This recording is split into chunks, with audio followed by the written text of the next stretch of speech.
Bonsoir à tous, bienvenue dans 28 minutes. L'actualité du jour, c'est l'Assemblée nationale. En surchauffe, les débats autour du projet de réforme des retraites s'accompagnent d'injures et de chahuts.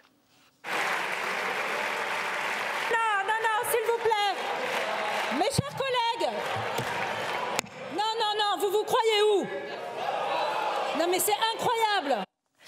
Ces outrances, ces anathèmes servent-ils le gouvernement d'une certaine façon? L'article 7 sur le report de l'âge légal de la retraite à 64 ans pourra-t-il être débattu vu ce contexte plutôt éruptif? Et d'ailleurs, est-ce dans la rue ou au Parlement que va se jouer aujourd'hui et demain l'avenir de la réforme? On en débattra ce soir avant de retrouver à la fin de l'émission Alix Van P et Xavier Mauduit. Bonsoir Elisabeth. Bonsoir Elisabeth. Bonsoir tous les deux. Quel est le programme? La présidente de la Moldavie, Maia Sandu, une pro-européenne, accuse la Russie de fomenter un coup d'État pour déstabiliser son pays. Moscou dément. Eh bien, petit tour vers l'histoire de la Moldavie pour comprendre l'actualité. Et vous, Alix? Eh bien, des décennies après leur mort, Serge Gainsbourg, Barbara, Claude Nougaro ou encore Jacques Higelin continuent de vivre dans des musées ou des théâtres où leur œuvre est plébiscitée. Donc tout à l'heure, je vous parlerai de notre admiration pour ces auteurs, compositeurs, interprètes. Et comment? À tout à l'heure, les amis. Et d'abord, ce soir, pour commencer, c'est assez, dit la baleine, je me cache à l'eau, j'ai le dauphin. Vous vous souvenez de cette petite blague mnémotechnique? Eh bien, Tom Mustill, biologiste anglais et réalisateur de films animaliers, en comprend forcément le sens malgré la barrière de la langue. Il est fasciné par le chant des baleines à bosse et pas seulement. Et il publie Comment parler baleine. C'est dans 28 minutes et c'est tout de suite.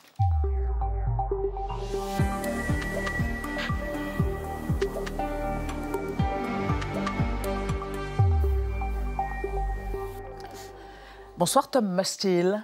Thank you very much for having me. Je vous en prie. Bonsoir. Pas un mot de français, je crois. Non, pas un mot de français. Juste voilà. Le dauphin. Je vous présente Nadia Dame et Benjamin Sportouche. Bonsoir Nadia et Benjamin. Alors, Tom Mustill paraît chez Albin Michel avec un éloge de Greta Thunberg.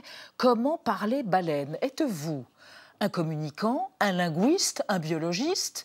Comment parler baleine? A sort of combination, I think. C'est un petit peu un mélange des trois. Je ne m'attendais pas à raconter cette histoire, mais on m'y a poussé au final. Je suis biologiste, j'ai fait des études de biologiste et j'ai passé ma vie à faire des films sur la faune. Mais en 2015, quelque chose de fou s'est produit. On va en parler dans un instant. On va d'abord regarder votre portrait réalisé par Gaël Legras et on va parler effectivement de cette épiphanie, de cette rencontre involontaire et déterminante dans votre existence qui a eu lieu en 2015. Sir David Attenborough, les documentaires, les baleines, c'est la règle de 3 de Tom Mustill. Petit, il se passionne pour les films du naturaliste David Attenborough, auteur et présentateur des séries Life on Earth, The Living Planet ou encore The Trials of Life diffusées par la BBC.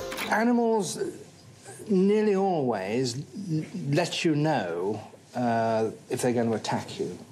If you know enough, as I was saying, if you know enough about animals, you should be able to know when an elephant is going to charge. Une fois diplômé en biologie à l'université de Cambridge, Tom Mustill part en mission de conservation de la faune aviaire sur l'île Maurice. Il repère les pigeons roses, les perruches et les cresserelles. Ces espèces étaient devenues si rares que seule la reproduction en captivité pouvait les sauver de l'extinction, écrit-il aujourd'hui.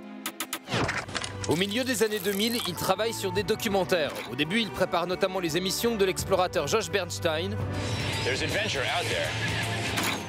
Puis il produit et réalise ses propres films. En 2013, en Australie, il suit Chris Brolga, qui sauve et élève des kangourous orphelins.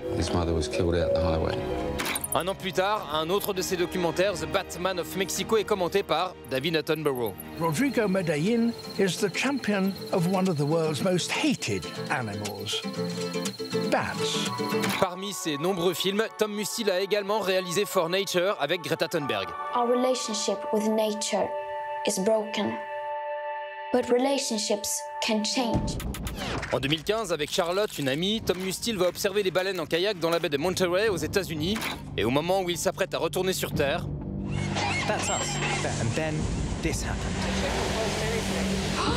malgré les 30 tonnes de cette baleine à bosse, Charlotte et Tom s'en sortent indemnes.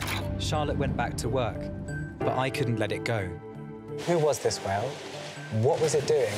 Did it do that on purpose? I became sort of obsessed with whales. Après un nouveau documentaire sur la relation entre humains et baleines en 2019, Tom Mustill publie désormais Comment parler baleine, un livre qu'il dédie à son père et, écrit-il, à la baleine à bosse CRC 12564 qui m'a poussé vers cette aventure.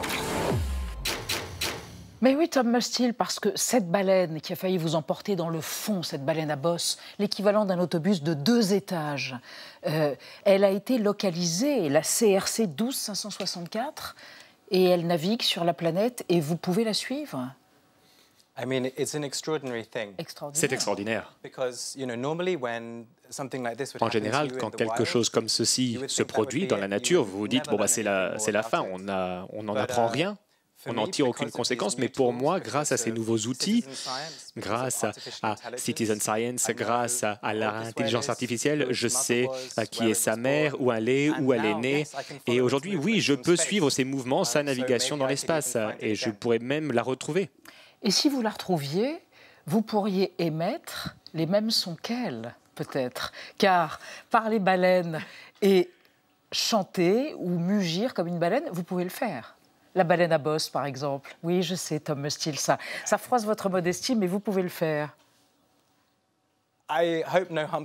J'espère qu'aucune baleine à bosse nous regarde, mais j'ai beaucoup passé de temps dans la mer à les écouter. Elles font des centaines de sons différents. Certaines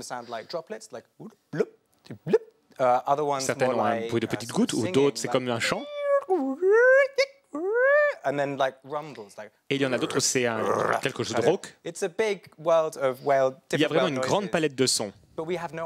Mais on ne sait pas encore ce que cela signifie. Ce livre, Comment parler baleine, d'une certaine façon, c'est pour favoriser une compréhension interespèce, un dialogue interespèce, que l'on noue, que l'on renoue des liens qui ont été tellement mis à mal. Absolument. Je pense qu'aujourd'hui, il y a un gros problème. C'est-à-dire qu'il est difficile de trouver un lien avec le monde naturel, créer des connexions. Mais lorsqu'on ressent ces connexions, ces liens avec une espèce, cela nous aide à les protéger, à en prendre soin.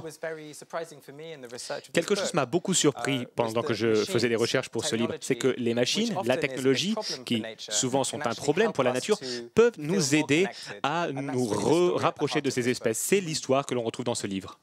Hier, vous parlez de l'intelligence artificielle, ici même.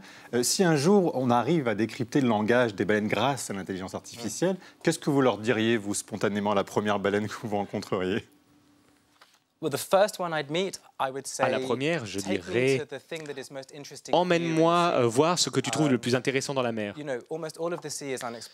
Une grande partie de l'océan, la majorité de l'océan n'est pas explorée, est inconnue pour nous. Et on commence à peine à comprendre la complexité de la vie de ces animaux. Certains animaux pleurent à la perte d'un proche, d'autres portent des poissons comme un chapeau, d'autres sauvent des personnes, d'autres brisent des bateaux. Et donc, je dirais, montre-moi ton monde. Parce que plus on comprend le monde des baleines, plus cela ouvrira nos horizons et plus cela nous aidera à les protéger. Parlez-nous du projet SETI, C-E-T-I, qui fait référence d'ailleurs à l'Institut SETI en Californie où travaille une astrobiologiste qu'on a reçue régulièrement, Nathalie Cabrol. Le projet SETI, c'est parler aux baleines en 2026 ? C'est ça. C'est la plus grande expédition d'enregistrement de sons d'animaux de l'histoire. Et c'est une grande expédition parce qu'ils utilisent l'intelligence artificielle, des programmes d'intelligence artificielle développés pour trouver des patterns, des modèles dans une grande base de données de communication. Les outils qui trouvent des modèles dans la langue des humains qui permettent, par exemple, à Google Translate de traduire de l'anglais français. Cette expédition, SETI, s'intéresse aux cachalots, des très grands cétacés qui ont une vie sociale très complexe dans la mer de Dominique. Et l'objectif est de les écouter pendant des années et des années, écouter ces conversations, écouter les petits, écouter les nouveaux arrivants qui commencent à discuter avec un groupe de cachalots, voir des modèles, voir des similarités dans leur conversation pour avoir la première conversation dans les deux sens avec une autre espèce. Je pense que 2026 est optimiste, mais je parlais avec un des grands scientifiques en charge de SETI et il ne pense pas que ce soit impossible dans les 10 à 15 prochaines années. Nous aurons un moment comme ça. Alors, nous serons vivants pour vivre ce moment. Vous parlez de cachalot, je crois que vous imitez le bruit. Vous faites le cachalot aussi. Oh, come on! Oh, arrêtez, quoi. Vous l'avez fait tout à l'heure, vous êtes merveilleux. Les cachalots, c'est très différent des baleines à boc. Les baleines à boc ont beaucoup de tons différents dans la communication. Les cachalots, c'est plus des clics, comme du morse. Donc quand on est dans la mer, on a l'impression d'entendre ça. Quelqu'un qui tape avec une règle.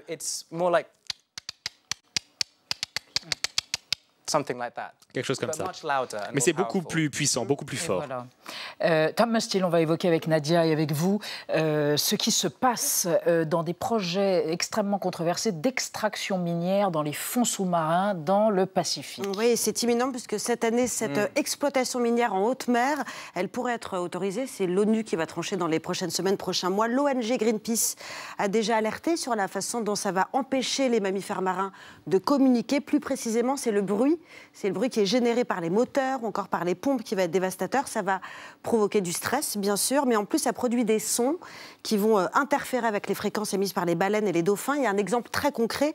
Ça va perturber les vocalises entre la mère baleine à bosse et son petit. Êtes-vous inquiet? Et est-ce que ça veut dire qu'il faut se passer de ces ressources pour protéger ces mammifères? Je suis très préoccupé par cela. Plus on écoute la vie des baleines, plus on comprend que le son est essentiel pour elles. Toutes les espèces, les 19 espèces de cétacés utilisent le son. C'est essentiel à leur vie. Pendant la pandémie de Covid-19, lorsqu'il y a une réduction du bruit des bateaux, nous avons remarqué que les hormones de stress dans le sang des baleines avaient diminué. Nous avons remarqué que leur communication était différente, plus compliquée. Cela indique que déjà aujourd'hui, la mer est tellement pleine de bruit que l'on perturbe déjà leur vie. En haute mer, là où ils veulent faire de l'extraction minière, eh bien, ce sont des zones très peu étudiées. Il y a beaucoup de baleines, mais également de plantes et d'animaux qui seront détruits. Nous venons juste de nous intéresser à ces régions. C'est comme faire de l'exploitation minière dans une forêt alors qu'on n'a même pas vu ce qui y vivait. Les baleines vont également être très perturbées, mais peuvent au moins s'éloigner. Mais les animaux qui vivent à la surface ne pourront jamais se rétablir. Il y a un autre sujet qui vous tient à cœur et qui est très ambivalent, c'est ces films documentaires, ces films animaliers. De plus en plus de films qui ont un succès fou sur les plateformes et sur les chaînes traditionnelles, qu'elles soient anglaises ou françaises ou européennes ou américaines. Et pourtant, il y a une empreinte carbone, il y a un impact considérable lié à la réalisation et à la production de ces films documentaires animaliers. Faut-il les arrêter? Faut-il les faire autrement? Et puis, il y a aussi cette question... bien sûr que ça donne à voir la nature et ça émerveille, mais ça peut inciter beaucoup de gens à aller détruire des écosystèmes qui sont filmés. Qu'est-ce que vous en pensez? Une question très difficile. En effet, si vous décidez de ne plus jamais aller dans la nature parce que vous risquez de détruire le milieu naturel, on va l'oublier et on ne va pas vouloir le protéger. Mais en tant que cinéaste, j'ai vu l'empreinte carbone de ces documentaires dans certains de mes films avec David Attenborough et Greta. Nous avons réduit notre empreinte carbone de 50% très facilement avec Greta Thunberg. On a tout fait à distance, on n'a pas utilisé l'avion et l'empreinte carbone était très faible. Je pense qu'il est toujours important de se déplacer. Mais souvent, on va d'Europe en Afrique, mais il y a déjà des cinéastes en Afrique qui pourraient faire ces films. Vous savez, les éléphants sont dans leur pays, alors on devrait travailler avec d'autres personnes dans d'autres pays. Un exemple à suivre. Merci Tom Mustill d'être venu sur le plateau de 28 minutes. Merci à votre traducteur Tom, un autre Tom, Tom Viard. Comment parler baleine? C'est à la fois scientifique, passionné et personnel, subjectif. Et c'est chez Albin Michel. Et on est très content d'avoir revu des images du gourou David Attenborough, Sir Attenborough, votre maître. Merci encore. On passe à notre débat sur les débats qui se déroulent à l'Assemblée nationale sur fond d'injures et de provocations plus ou moins assumées. L'article le plus contesté, l'article 7, à propos du report à 64 ans, donc de l'âge légal de la retraite, a-t-il une chance d'être examiné? Quel est le rapport de force maintenant que les Républicains se sont désolidarisés du gouvernement à propos de l'article 2 et de son index senior? La rue sera-t-elle l'arbitre pour cette réforme des retraites? On en parle après la mise au point de Sandrine Le Calvez.